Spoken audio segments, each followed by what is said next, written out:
Il est 5h10 sur Europe 1. Comme un lundi sur Europe 1, le rendez-vous, vous le savez, qui valorise les bonnes idées de l'économie sociale et circulaire. Et c'est avec vous, Pierre Durieux. Bonjour Pierre. Bonjour Alexis, bonjour Marion. Et ce matin, vous nous parlez éthique du côté des marchés financiers. Tout à fait, c'est une actualité concrète et récente. La semaine dernière, l'Institut pour les œuvres de religion, c'est-à-dire plus connu sous le nom de la Banque du Vatican, a lancé avec Morningstar 2 nouveaux indices boursiers. L'objectif, identifier des investissements compatibles avec la doctrine sociale de l'Église. Une manière concrète pour l'Église d'encourager des placements au service du bien commun. Alors concrètement, à quoi servent ces indices ? Eh bien, à guider les investisseurs qui veulent placer leur argent sans renoncer à leurs convictions. Il s'agit de penser les marchés financiers comme un outil pour transformer la société durablement.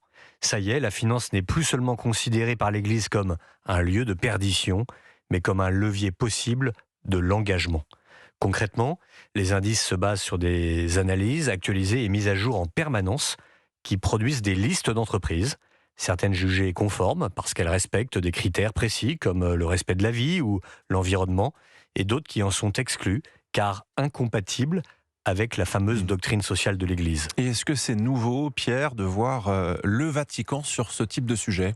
Et oui et non, le pape François avait déjà engagé un certain nombre de réformes pour assainir et rendre plus transparentes les finances du Saint-Siège.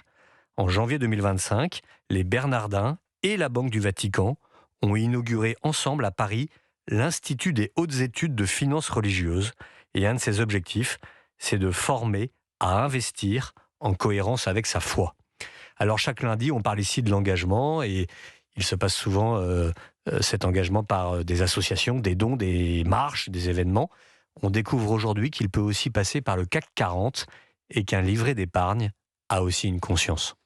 Bonne semaine, chers amis. Merci Pierre Durieux, comme un lundi sur Europe 1.